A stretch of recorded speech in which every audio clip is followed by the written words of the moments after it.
Hello, I welcome to the Michael Sisco show. I am your host, Michael Sisco. Green screen's acting crazy today. Don't know how to fix it. Who cares? Who really cares? Just enjoy the fuzzies as they happen. I'm sorry that I'm late and I can't even really do a full stream. I can't go much past 3 o'clock today. I'm just trying to because it's very exciting. Very exciting things are happening. Um, Huge news, at least for me, is coming out within the next 24 to 48 hours. So, unfortunately, a lot of work has to be done, especially some last minute things that I'm trying to squeeze in a very narrow time frame. So, I wasn't even sure if I was going to be able to stream today. Fortunately, I did get some of what I needed to get done, so we can stream for a little bit. So I appreciate you guys coming on and watching. Hopefully, we can get a few more people in here. It always hurts a little bit when it's not the normal time, when I'm early or when I'm late, but given my new project, it's going to be happening quite a bit. So it's unfortunate, but the regular schedule will not necessarily be possible over the course of the next year or so.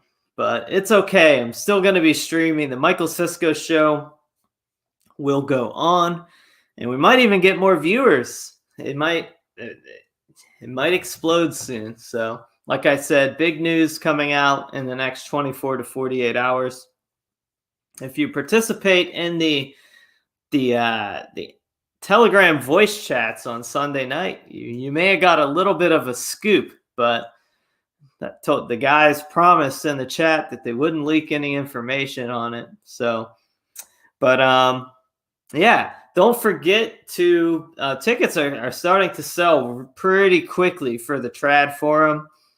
People are buying tickets now, so don't miss out. They're $50. You're gonna get to see some good speakers: Luke Kindrat, David Patrick Harry, Stephanie Nicholas, Michael Witkoff, also known as Brother Augustine, Tom K. I can never pronounce his last name correctly, so I'm not going to try. And of course, I will be emceeing the event and speaking as well. And how could we forget the keynote speaker, Dr. E. Michael Jones? And the Bowl of Tears and Solace, if you like sci-fi or fiction in general. Go on saintsedwardmedia.com, click that shop icon, and pick up your copy, because Garth T. Ogle, the author, is completing the sequel to it. So you're going to want to read The Bowl of Tears and Solace before you read the sequel, right? Yes. So what I wanted, I didn't even really have time to prepare for today's show, because I was working on this project that's going to be pretty epic to share with you. I got this email. Somehow, I don't know what my mom was doing, but somehow my email ended up on a Democrat Party I think it was the Democrat Women's Party email list. And so I've been getting their emails. It's kind of interesting to see what they're saying. And I get this one asking to fill out this a poll. It's a polling email for opinions on immigration. So I was like, it would be fun to mess with them a little bit. So I pull it up and I start working my way through the questions. So the first question is, do you support President Biden's efforts to overturn Trump's bigoted immigration policies? I'm reading from my phone. I, of course, say no. Filling us out is my mom, who is conservative, by the way. I don't know how she ended up. And all of these emails were going to my personal email addressed to my mom. So yeah, it's really weird. I don't know how that happened. The second question: do you support legislation that would create a pathway to citizenship for undocumented immigrants? Of course, I say no.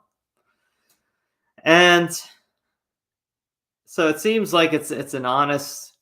They're actually trying to get opinions right now. Next question: did you approve or disapprove when Joe Biden overturned Trump's Muslim ban during his first day in office? Disapprove. Next question: do you think immigration reform and solving the crisis at the southern border should be a top priority for Democrats? No. Because we know what they mean when they say immigration reform. It means more legalized immigration, a process of a pathway to citizenship. We know what all this means when they're talking about it. What's up, Nordic Chad? Good to have you here. Is that really you in the picture, bro? Because it's pretty Chad. Pretty Chad, no homo. No homo. Then the next question on the survey was: do you trust more who do you trust more to implement just and progressive immigration reform, the Democrats or the Republicans? Which that's not even a real question, because the underlying assumption is that you support progressive immigration, and of course we know that the Democrats are, well, they're both pretty progressive. Just one's the Republican Party in its current form is progressive light versus, explicitly progressive. So inner party, outer party type thing. But, I can kind of tolerate, I kind of get the question. But then it says, do you agree with the following statement? Immigrants make America better! Exclamation point. And the only option is yes. There's no option. And then, do you think we should do everything in our power to elect pro-immigration Democratic women? And again, there's only one option. It's yes. And so, to me, this is just indicative that there is no longer a place for any sort of dissent when it comes to immigration restriction or anything other than open borders within the Democratic Party. Which, considering Senator Manchin's recent petition for a he actually called for an immigration moratorium, which is quite interesting to see how he will navigate through his own party with that. There's a lot of tension between Senator Manchin and the Democratic Party, and it's interesting to watch. He is part of that. Could just be, I wonder if he actually believes this stuff, or if it's, he's a senator in West Virginia and he just wants to win. He knows that these open border policies and stuff like gun control, that's not going to fly with his voter base in West Virginia. So we'll see how that plays out all there. But since I didn't really have time to plan a proper monologue today, we're working on this project, I just figured I'd share that little tidbit with you. And I have been putting some thought into the vaccines. What's up, Pano? Hopping on for during the midday during work. Well, good to have you. We had you in the chat on Sunday last night, so good to see you again. But yeah, so I've been thinking about these vaccines and the passport, and I kind of have a slight white pill, because we had the news with the FBI basically threatening you for if you get a fake passport that you could be charged with the crime. So on prior streams, I have to be careful with how I word this, but this was a while back, and there's a Rice University study which was funded by Bill Gates, and it basically, it talked about the quantum dot tattoo being inserted in people with like medical records via a vaccine. And listen here, YouTube, we are not saying that any particular vaccine has this right now, but the FBI is worried about people faking, these passports. And to me, that kind of gives me hope that maybe there isn't a tracking anything, and maybe they weren't able to. Maybe this was because of the Trump administration, or who knows. But it seems that they weren't able to get the quantum dot tattoo incorporated into this into the jab, so to speak. That might not be true. It could be a setup to where, this is just my thoughts, I haven't really come to a conclusion, but it could be a setup in which basically they're going to check the passports, the paper passports, against the quantum dot record in you. So that's a possibility.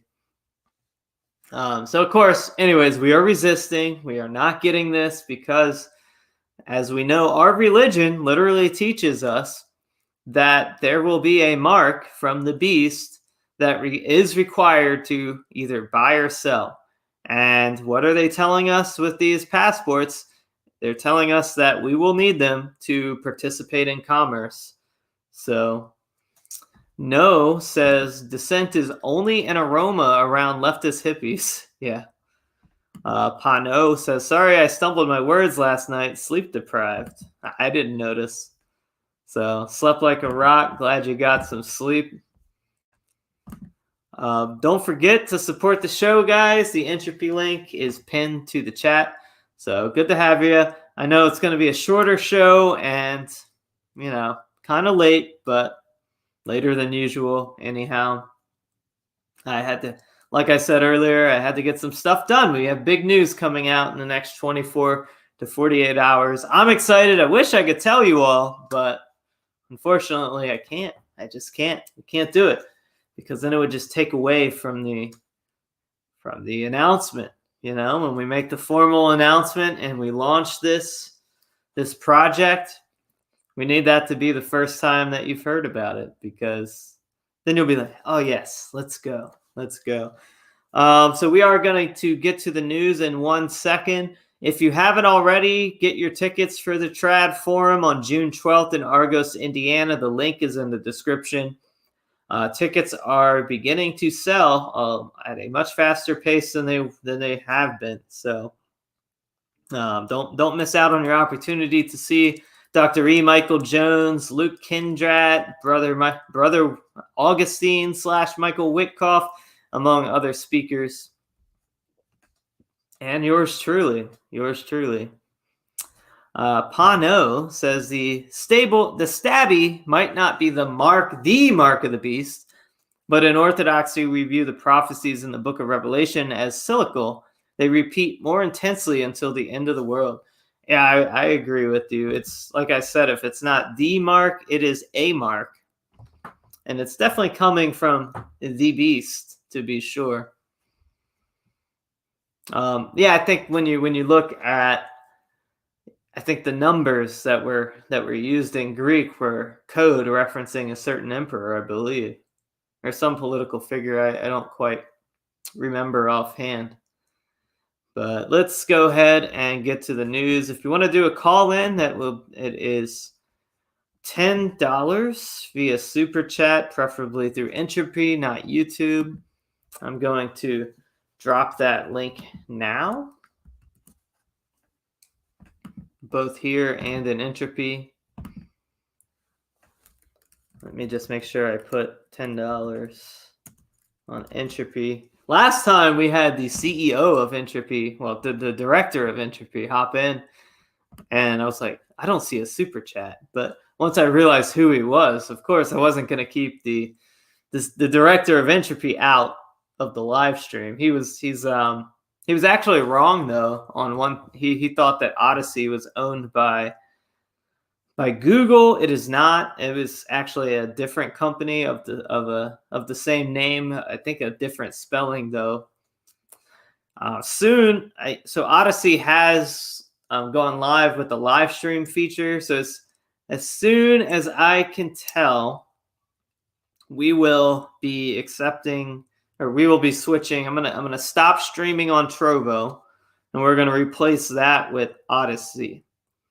So if you, I didn't post the link, but you can find my channel on Odyssey. It shouldn't be that hard to find me on Odyssey. Give me a follow there. I think I only have 7 followers, so we have to get all of YouTube moved to Odyssey so that we can preserve the show for the future. And also, I'm going to stay on Bitwave as well. So it's going to be YouTube, Bitwave, and Odyssey until the day that YouTube kicks me off, which is interesting. I did win my appeal because they took down the Mark of the Beast video and it gave me a warning. I appealed it. I cited the rule that I had supposedly broke, and I won my appeal, and they put it back up. So, yeah, I just explained, I didn't break a rule. This is the rule that you're saying that I broke, and this is why I didn't break it. And yeah, maybe I missed my calling as a lawyer. So, but it is what it is. It is what it is. Who wants to be a lawyer anyways? Anyways, let's go ahead and cover the news. A lot of interesting stories today. Here is some good news from the National File. Justice Clarence Thomas slams tech monopoly, says they do not have right to restrict free speech.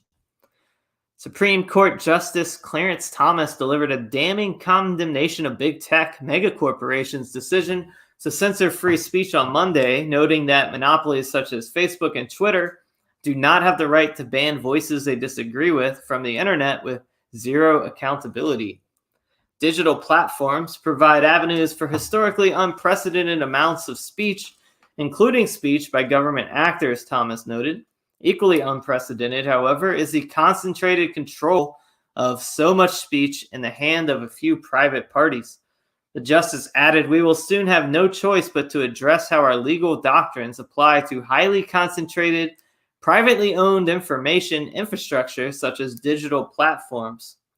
Thomas went on to note the discrepancy of courts ruling that President Donald Trump violated the First Amendment by blocking several users on Twitter, while Twitter and Facebook are seemingly not held liable for purging President Trump, whose accounts recorded tens of millions of followers from their platform entirely.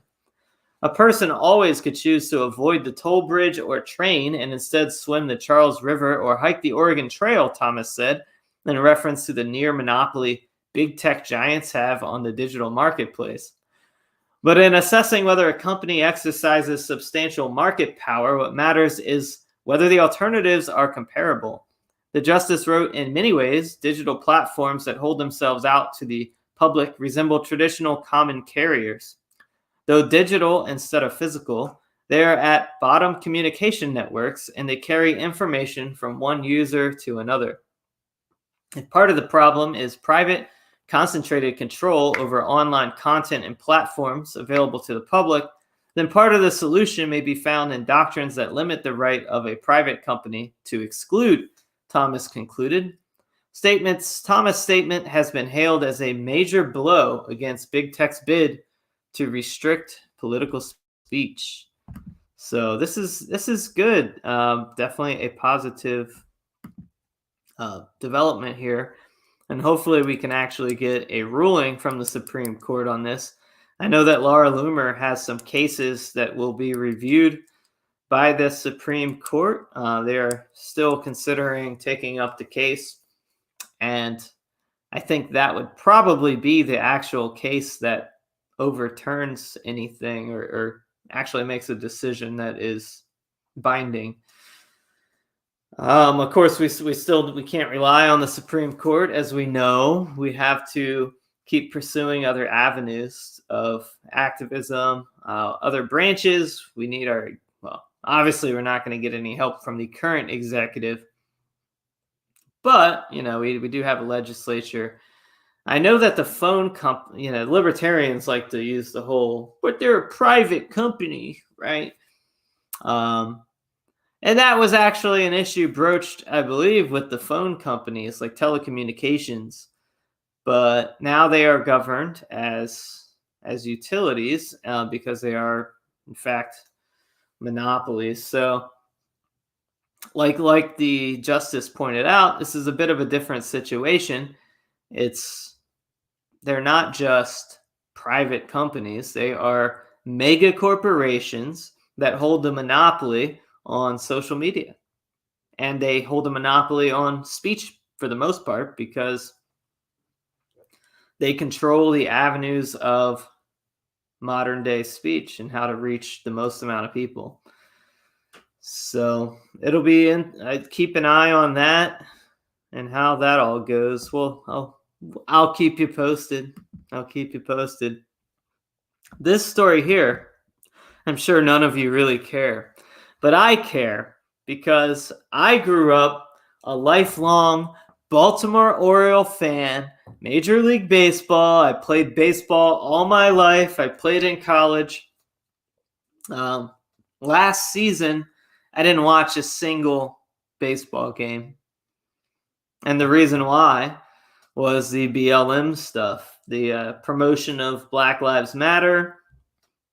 I watched maybe opening day, and as soon as I saw that BLM thing, nope, I was done. Which is sad because I like baseball. I grew up a fan. I grew up playing it. And, no more normie ball for me. But so basically, here's this story. Baltimore, I'm sure that, I don't know if did I cover it maybe last week?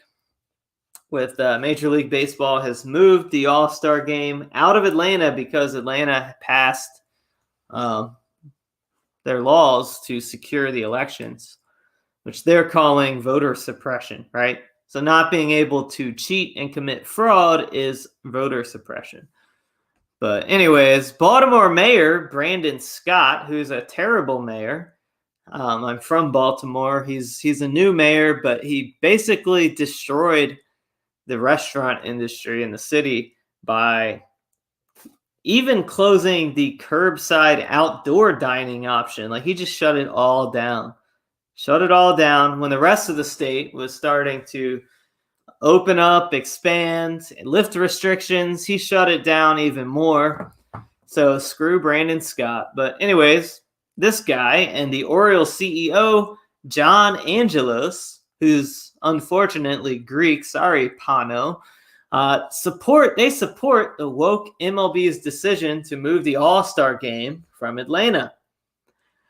The wokeification of American sports continues at an accelerating rate. On April 2nd, 2021, Baltimore Mayor Brandon Scott and Orioles Chairman and CEO John Angelos released a joint statement in support of MLB's decision to move the 2021 All-Star game from the Atlanta Braves Stadium in response to the state's passage of an election integrity law that is derided as racist by leftist critics. Scott went on Twitter and declared, "Here in Baltimore, we strongly support voting rights, as do our beloved Orioles. We'd love to host the All-Star game at Oriole Park at Camden Yards, the ballpark that inspired them all." So we can really see what the real play here is. They're trying to get the All-Star game moved to Baltimore. So instead of Atlanta, not that that's the greatest city in the world, but we're gonna move it to the city that's consistently in the top 2, usually top 1 for homicide. Yeah, come here because we support voter fraud and we shoot each other. So, this is sad.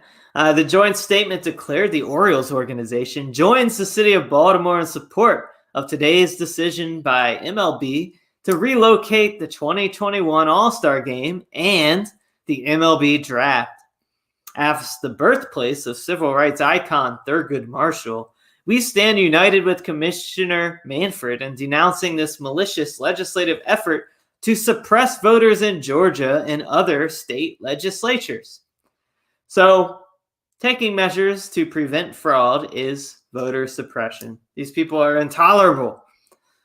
Baseball is our national pastime, and preserving the right to vote is a pillar of our American democracy. The city of Baltimore and the birds of Baltimore applaud MLB's patriotism in supporting voting rights, and we encourage everyone to use this moment to fight for fair elections and register eligible Americans to vote and make their voices heard. So they're actually doing the opposite of what they just said.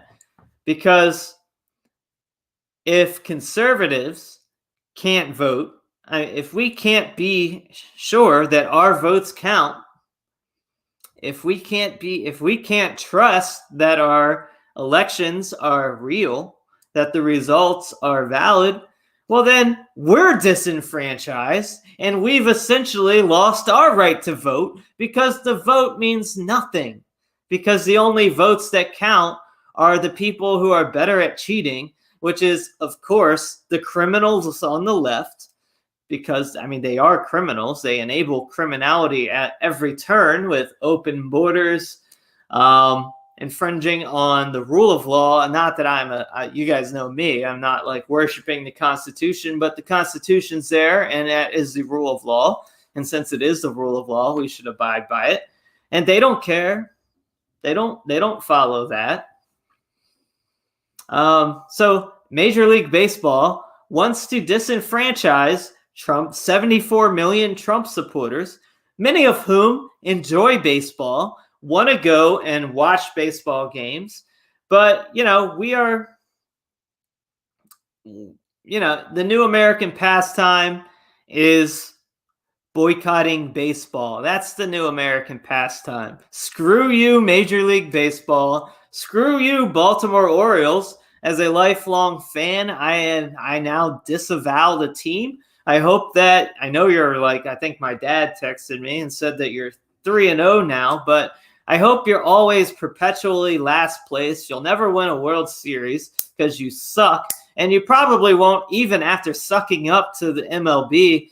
You're probably not going to get the All-Star game because nobody wants to go to your trash city that is literally filled with piles of trash, just like you have heroin addicts walking down the streets like zombies, and you can't walk down the street with full confidence that you're not going to get shot or mugged.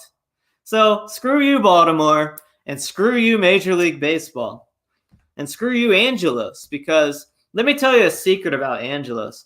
So, I don't want to, I know that we have some Greeks in the chat, but Angelos is, from what I hear, and I don't have any, I'm not going to cite any sources, but from what I hear, Angelos basically runs the rumor has it, so I can't be smeared with libel here.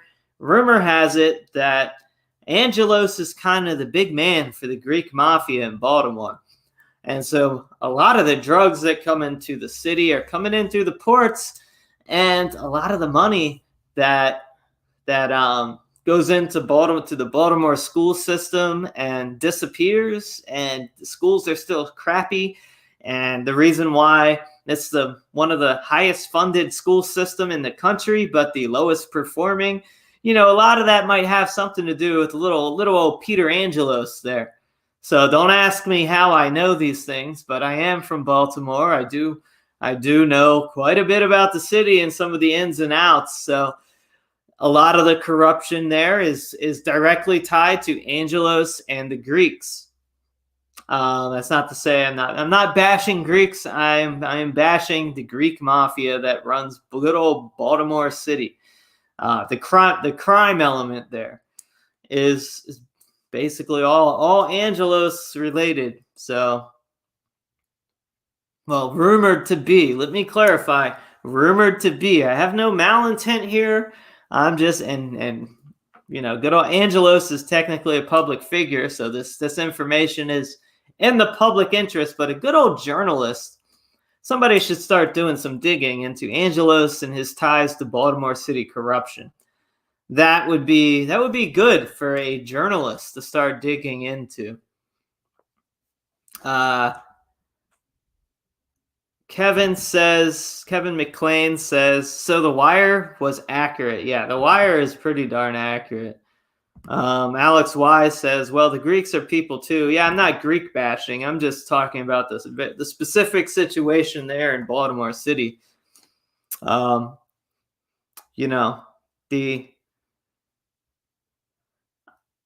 have plenty of Greek friends. I have friends that may be involved in certain, may have ties to some of these very same people, but, it just gets, I would love to support the Greeks of Baltimore. And I used to visit before the whole Ukrainian issue. I used to visit their parishes. I can't even remember what it was. There's one big one, and there's a couple Greek parishes in Baltimore City that are very nice. But what I'm saying is that Angelos and some unsavory elements from the Greek community are very much tied into the corruption in Baltimore City. And I think that a good journalist should have some courage, especially if you're in local news in Baltimore.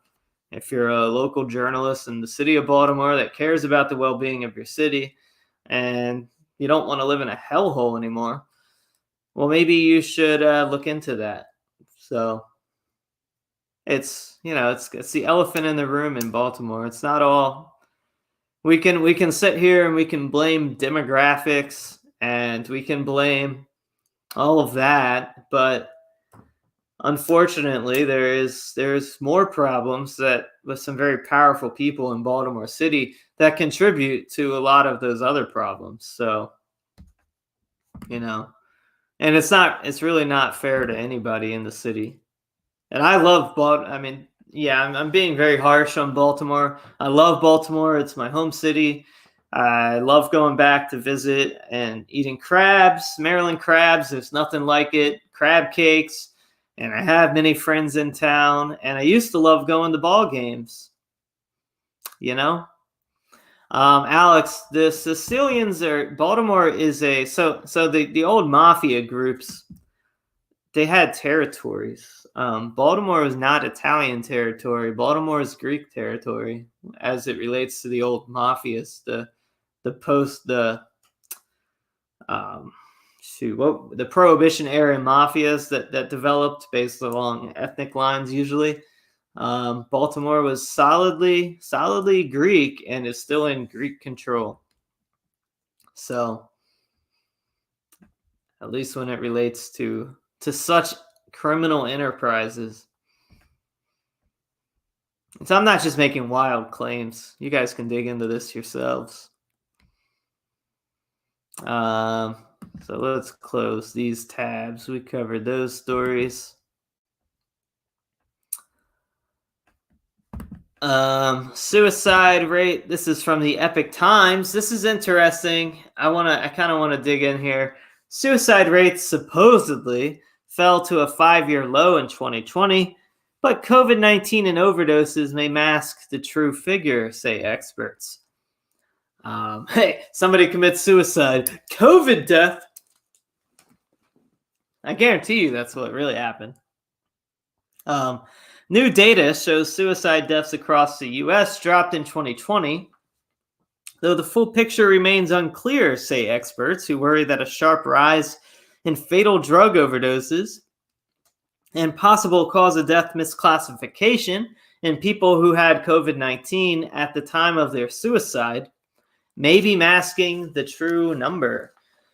Preliminary data in a report in the Journal of the American Medical Association, JAMA, based on figures from the National Center for Health Statistics, National Vital Statistics System, shows that there were 2,677 fewer deaths by suicide in 2020 compared to the previous year.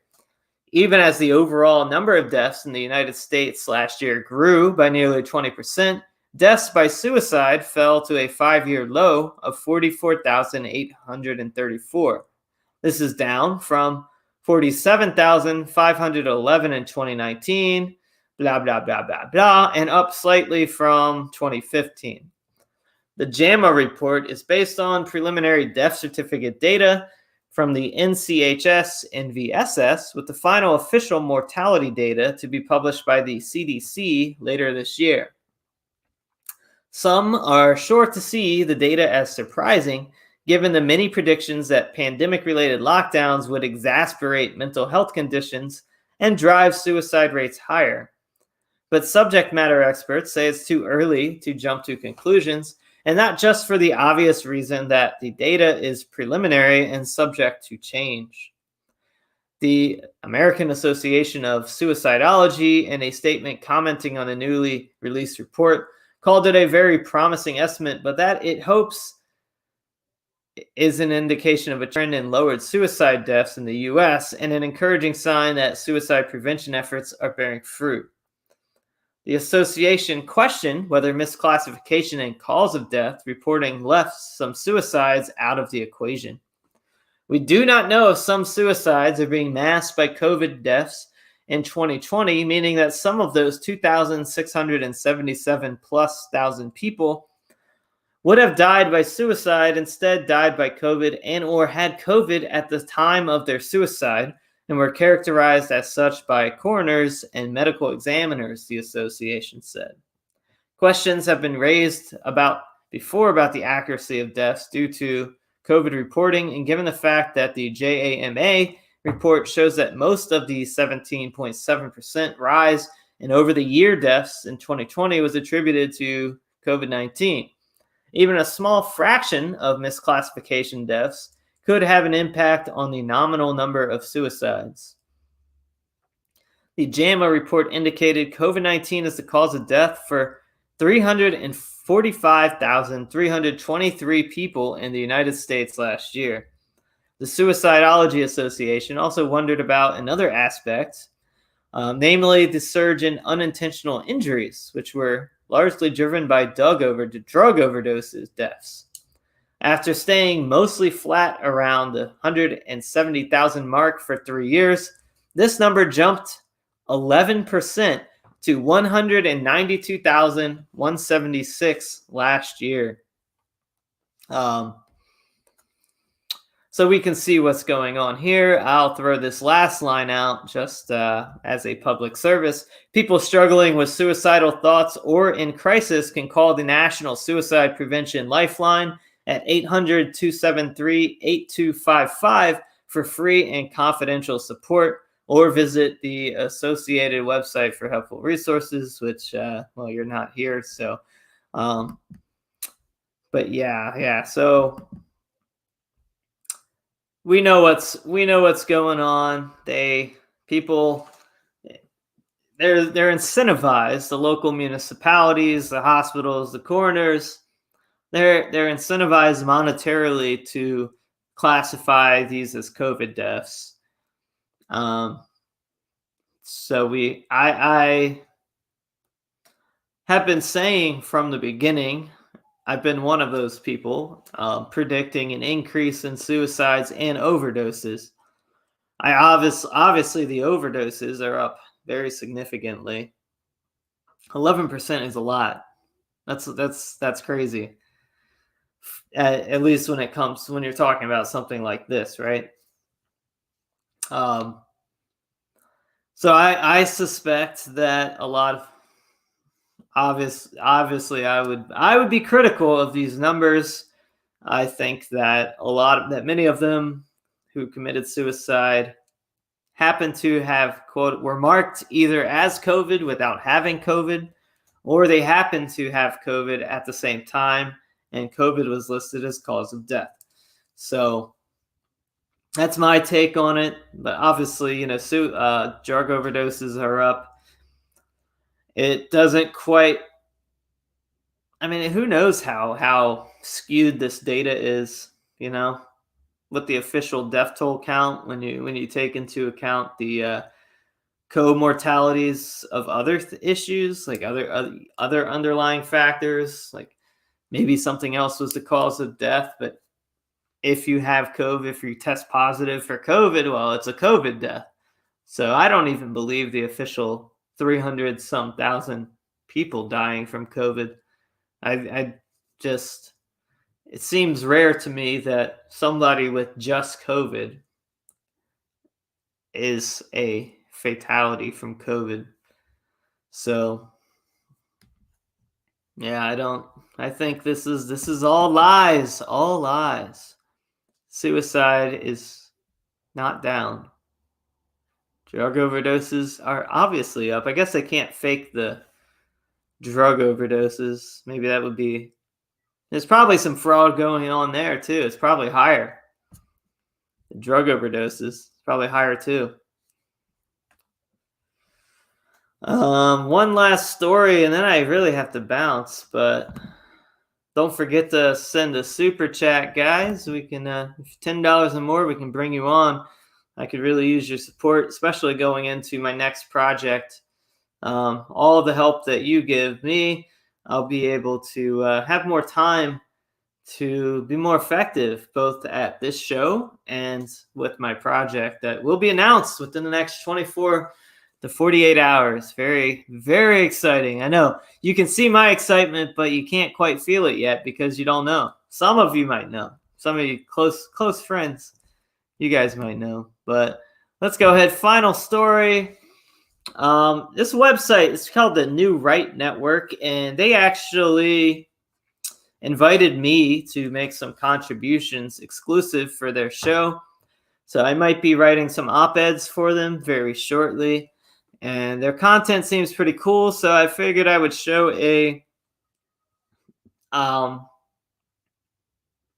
of their articles. They're covering the catch and bus.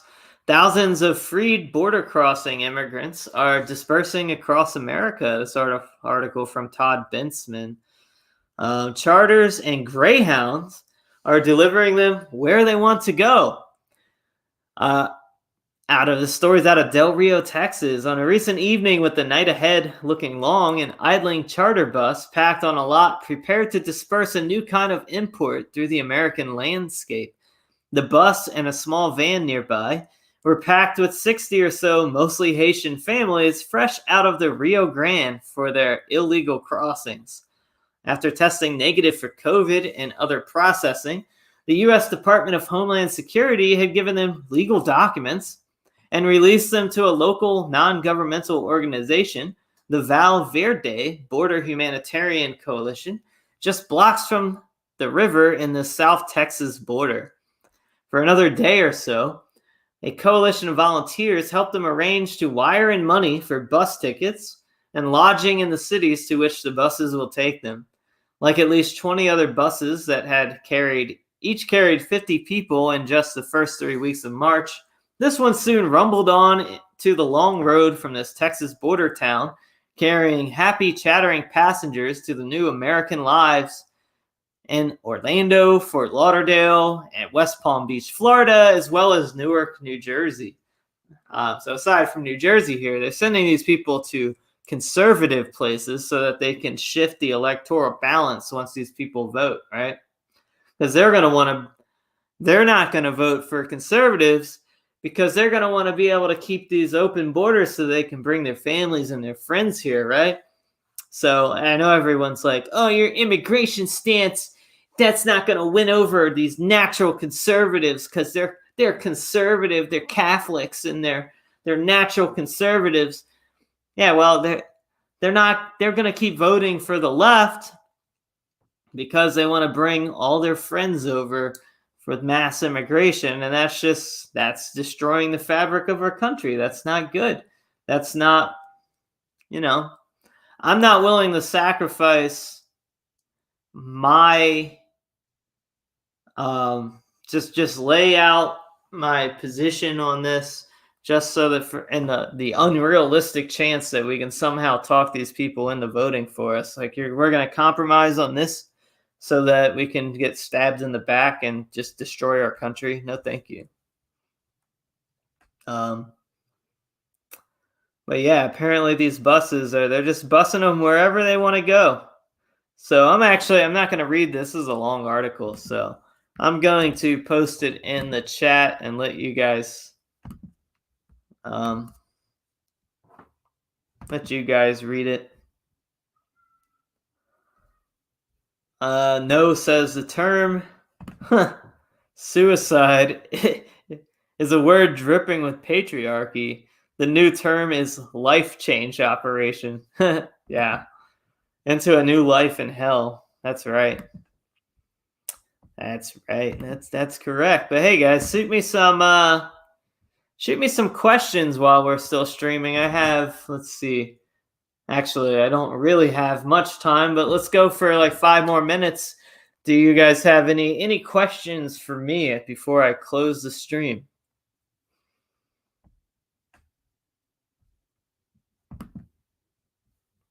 Going once.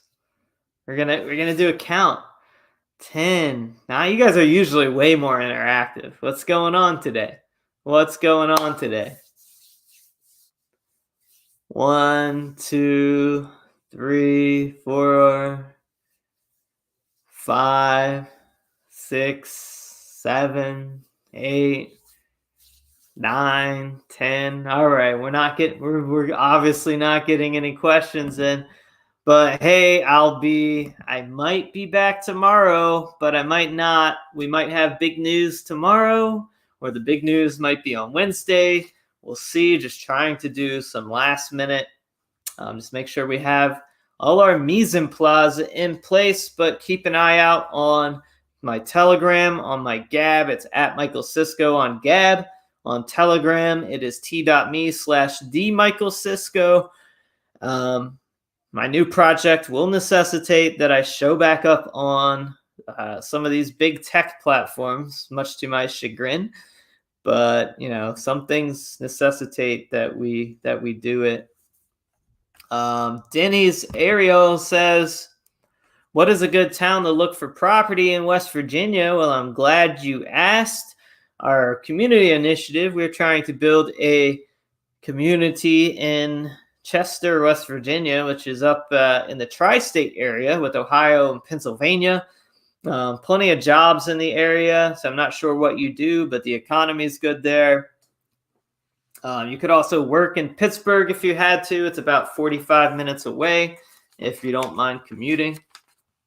But I suggest anywhere. I mean, it's up to you, bro. There's a lot of. I love the whole state, to be honest. I'm Congressional District 1 is where I am. I live in Kaiser, but I'll be traveling all across Congressional District 1 pretty soon for no particular reason, but I suggest you go to the top third of the state, and my suggestion is Chester, West Virginia, but that's where we're trying to build the Orthodox Community Initiative and get a nice community going there. But what I say is just get to West Virginia wherever you can. There's also Holy Cross Hermitage down in Wayne, West Virginia, which is the southern part of the state. Not my preference. The only thing I like there, honestly, is the monastery. But it's only about 5 hours from where I live now, so it's a good pilgrimage. Still a nice trip out, To me, if you're going to a monastery, it should be a trip, not like right down the street. But yeah, and I think Chester is about probably 4.5 hours away from the monastery in the south of the state. But there is an OCA monastery just 25 minutes away from Chester. So, and plenty of churches in the area, which is partly why we're doing the community there, because there are a plethora of options for Orthodox worship. So, and several jurisdictions as well. So, good options. And I think that is, let me just check Entropy one last time. Oh, we have, wow, $50 from Dex. Appreciate it, brother. He says, hello, Michael. I'm looking into the Chester, West Virginia area. Do you have any realtor info? I'm going to drop you my email in the chat there. Go ahead and shoot me an email. I will try and get you set up with somebody decent.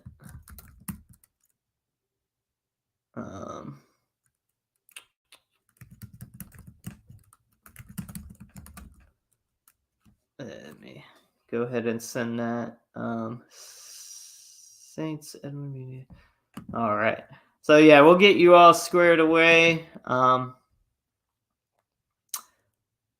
Kevin McLean says, home of the biggest teapot. What more do you want? That's true. There's a giant teapot there. It's pretty cool. So, and a lot of our, what we're really trying to do is we're trying to attract our British friends from across the pond, all the ortho bros in England to migrate here so that they can live in the town with the biggest teapot. So we know how our British friends, our British brothers, they love tea. So that's the real trick. But yeah, hey, thank you to Dex particularly for your contribution. Shoot me an email. I'll try and help you get squared away there. So, and we'll get this. We got to make this a reality. West Virginia, the Ortho Utah. It's going to be great, and it's going to happen because we're going to make it work. So, but keep an eye out on my Telegram and Gab in the coming days. There's a big project coming out, big announcements. So I'm pumped and I can hardly hold it in. So I've dropped some clues. So I'm sure some of you guys have been able to put the pieces together. But hopefully I'll see you tomorrow. If not, definitely later this week. Have a good day.